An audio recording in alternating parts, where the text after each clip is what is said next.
그죠? 입술이 빨간 이유는 입술은 아마 점막이라서 색깔이 없죠? 색깔을 그대로 피색깔인데 철 색깔을 그대로 산소랑 결합된 철 색깔을 그대로 보여주는 겁니다. 그래서 오돌도돌한 사람의 특징은 위장 쪽에 어떤 빗살이 있습니다. 이 자율신경근 안쪽은 부교감신경이 지배하는 공관장기가 있습니다.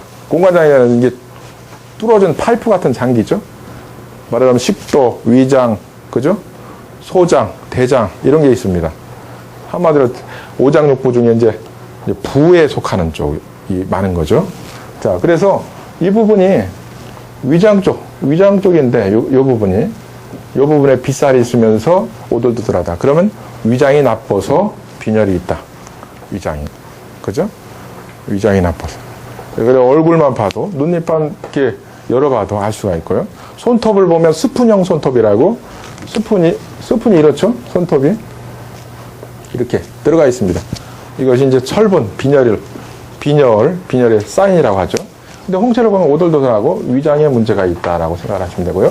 어떤 사람은 이제 나중에 보시면, 이 위장에 의한 그 철분 결핍이고요. 어떤 사람은 간에 의한, 질화에 의한 빈혈이 있겠죠. 그래서 여러 가지를 원인을 잘 살필 수가 있다는 겁니다. 홍채를 보면. 자, 그리고 홍채를 보니까 이런 빗살 같은 게 있습니다. 뭔가 빗살. 이런 빗살. 자, 빗살도 나타나고요. 자, 이게 사람마다 다르다는 것만 보시면 됩니다.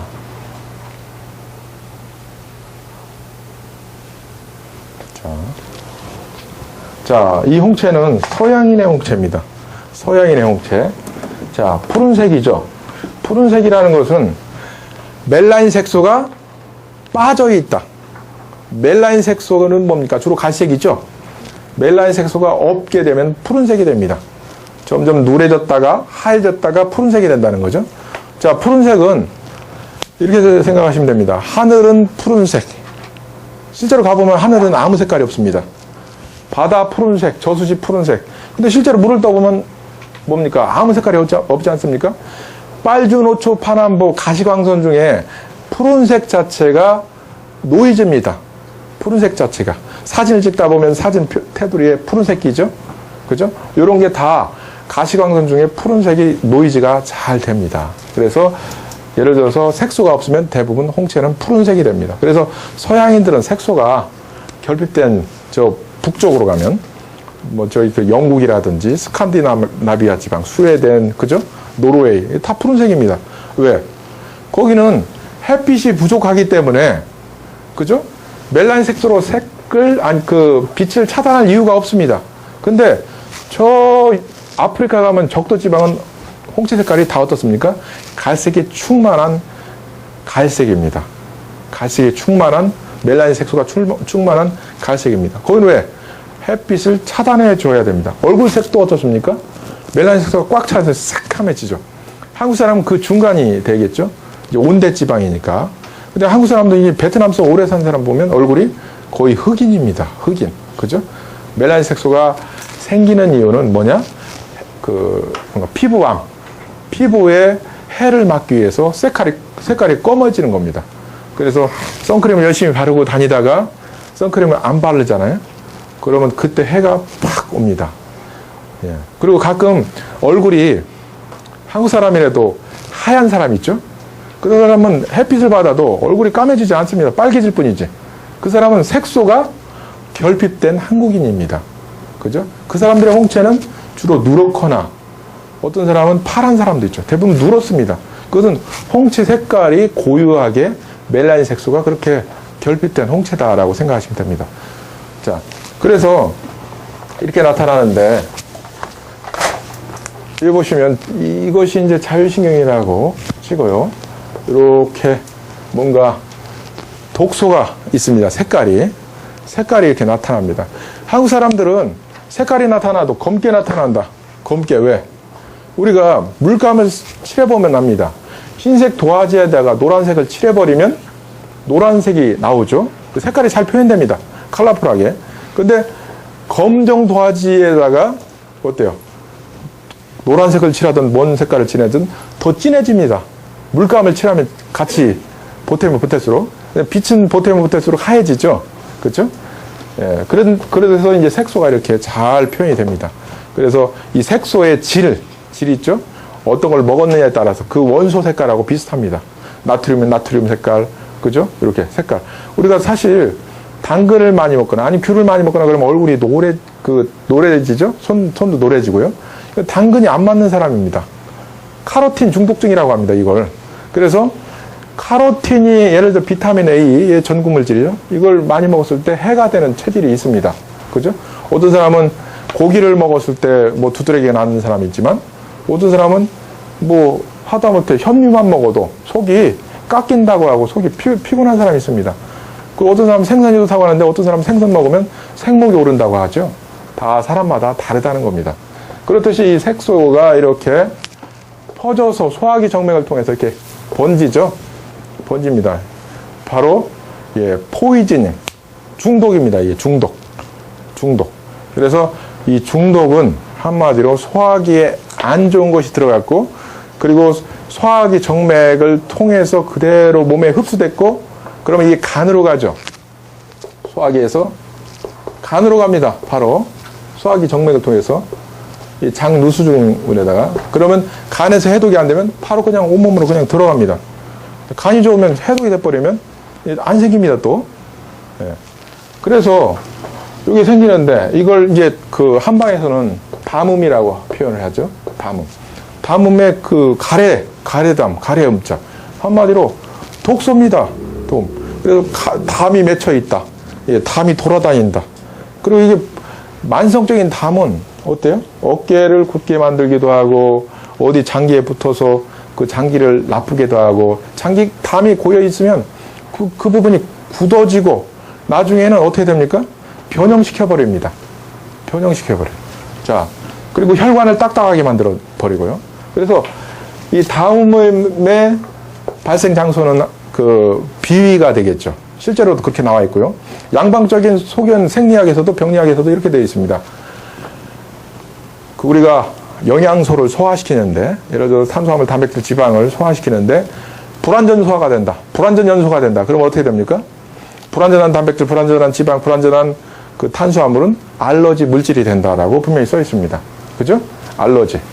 한마디로 몸에 들어가서 다 해를 입히는 거죠. 자동차도 불완전 연소가 되면 자동차를 빨리 엔진을 수명을 짧게 하죠. 실제적으로 이 독소가 굉장히 중요합니다. 자, 그래서 이것이 퍼진다. 그래서 이 퍼지는 부분이 어디로 퍼지는가? 어떤 사람 이상을 먹으면 이 뒤에 뾰루지가 잘 나고요. 어떤 사람 이상을 먹으면 비염, 그죠? 막 나옵니다. 어떤 사람 이상을 먹으면 피부로 아토피가 막 생겨버리죠. 그죠? 이상을 먹으면 간이 나빠지는 사람이 있고, 이상을 먹으면 다른 쪽으로 문제가 생기는 사람이 있습니다. 기침, 그죠? 이거 뭐냐? 독소를 하나에 빼기 위한 하나의 반응이죠. 독소. 어떤 사람은 잘못 먹으면 이게 토합니다. 어떤 사람은 싸고요. 근데 이게 자연 치유 반응이라고 생각하고 독소를 배출하는 반응인데, 오히려 이제 뭔가 이 반응이 더딘 사람이 있습니다. 나이가 들수록 어때요? 애기들은 툭하면 열나고, 툭하면 토하고, 툭하면 싸죠? 노인으로 갈수록 어때요? 먹어도 담담합니다. 그죠? 담담하다. 그러니까 세포 안에 독소를 배출하기보다는 불완전한 비정상 세포가 되죠. 이 비정상 세포가 늘으면 늘수록 뭐가 됩니까? 암이 되는 거죠. 종양암이 되는 거죠. 그죠? 그래서 어떻게 보면 우리가 명현 반응, 서양에서는 헤링의 법칙이라고 하죠. 예, 이걸 한마디로 원래대로 돌아가고 싶어 하는 그 청소 반응. 그죠? 예, 청소 반응이라고 합니다. 이것이 홍채에서는 아주 잘 표현되어 있죠. 자, 이쪽 머리 쪽에 이렇게 독소가 있는 사람은 엑스레이를 찍어보면, 이비인후과에서 엑스레이를 찍거든요. 비염 수술하게, 측농증 수술할 때. 그러면 이게 두개골에, 우리 책에도 나와 있지만, 이게 두개골에 이 부분에 독소가 꽉 쪄들어 있습니다.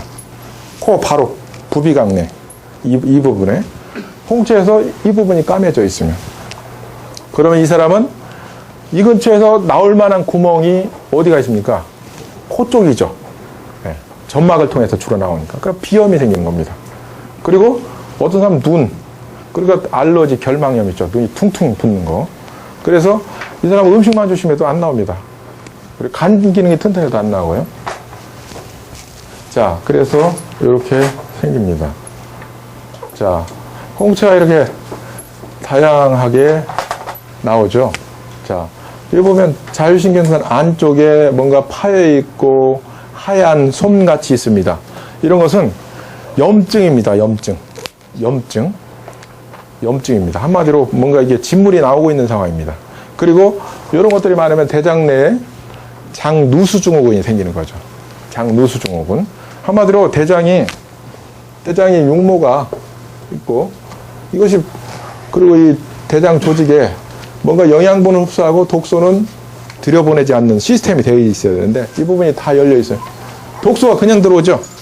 그럼 먹는 대로 알러지가 되고 독소가 되죠. 예. 그래서 대부분 아토피 환자, 대부분 알러지 환자는 장누수증후군이 있다라고 통계상 나와 있죠. 자, 이 홍채를 보니까 뭔가 특이한 점이 있지 않습니까? 뭐가 특이합니까? 밑에 색깔이 특이하죠? 밑에 색깔이. 한국 사람은 대부분 갈색인데 밑에 색깔이 좀 뽀얘지지 않습니까? 좀 뽀얘집니다. 이건 뽀얘진다는 것은 멜라닌 색소의 탈락이라고 생각하시면 되죠. 자, 몸이 산성체로 기울수록 어때요? 홍채 색깔은 점점 멜라닌 색소가 탈락됩니다. 멜라닌 색소가. 그래서 밑에서부터 이렇게 색깔이 바랜다. 왜 밑에서부터 바랄까요? 피는 중력에 의해서 밑으로 잘 고입니다. 그죠? 그래서 요산 덩어리 같은 게 발가락에 혈관에 잘 막히죠. 통풍 같은 거. 그죠? 네. 근데 우리 몸은 산성 체질이라는 거 없습니다. 산성으로 자꾸 기울면 우리 몸에 있는 그 뼈에 있는 칼슘을 엄청나게 방출해가지고, 약 알칼리성으로 맞춰주죠. 그죠? 약 알칼리성으로 맞춰줘요. 그렇기 때문에 오히려 이제 굉장히 혈중에 칼슘이 많아지는, 그죠? 칼슘 파라독스 현상이 나타나죠. 점점 위로 올라간다라고 생각하시면 됩니다. 이 노란 사람들은 홍채가 좀 까만 사람하고 결혼하는 게 좋겠죠.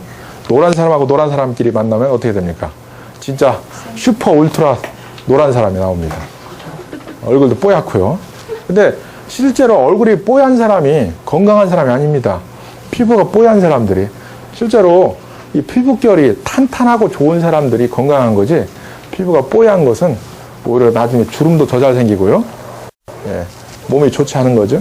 그리고 한방적으로 하면 뭐 폐가 안 좋다, 뭐가 안 좋다 그러지 않습니까? 자, 동물들도 보니까 진단을 할 수 있어요. 자, 고양이는 이렇게 돼 있죠. 무섭게 이렇게 동공이 이렇게 돼 있다가 이게 옆으로 넓어지면서 동그래지죠. 그렇죠? 옆으로 넓어지면서. 그래서 이게 무섭습니다. 생긴 게. 자, 호랑이도 보니까 호랑이 이게 자연산 호랑이고요. 이건 이제 동물원의 호랑이입니다. 동물원의 호랑이는 어떻게 되냐? 이 점이 있죠. 예. 가만히 있어도 항생제에 오염된 닭을 던져주죠.